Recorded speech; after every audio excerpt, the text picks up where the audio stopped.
विदर्भात पालिका निवडणुका दादांची राष्ट्रवादी स्वबळावर लढणार। दादांच्या राष्ट्रवादीचे आमदार राजू कारेमोरे यांची माहिती आहे। स्वबळावर निवडणूक लढण्यासाठी तयारी सुरू केली आहे असं कारेमोरे यांनी म्हटलंय। राष्ट्रवादी अजितदादा गटाचे नेते आमदार राजू कारेमोरे आपल्यासोबत आहे। राजू, स्थानिक स्वराज्य संस्थांच्या निवडणुकीत प्रफुल्लभाईंनी म्हटलं होतं की स्वबळाची तयारी आम्ही सुरू केलेली आहे। नेमकं काय तयारी आहे पक्षाची?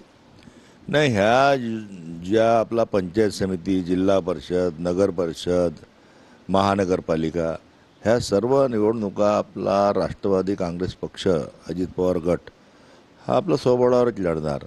आणि इथे आपला पक्षाच्या बांधणीची, पक्षाच्या कार्यकर्त्याची, पक्षाच्या नेत्याची ताकद कळून येते। आणि ह्या निवडणुका टेलपर्यंत जाण्याच्या, म्हणजे एकदम तळागाळातल्या लोकांपर्यंत आपला जाण्याच्या निवडणुका आहेत। तर यातूनच कार्यकर्ता उभरतो, कार्यकर्ता मोठा होतो, कार्यकर्त्याचे गुण दिसतात, त्याची क्वालिटी दिसतो।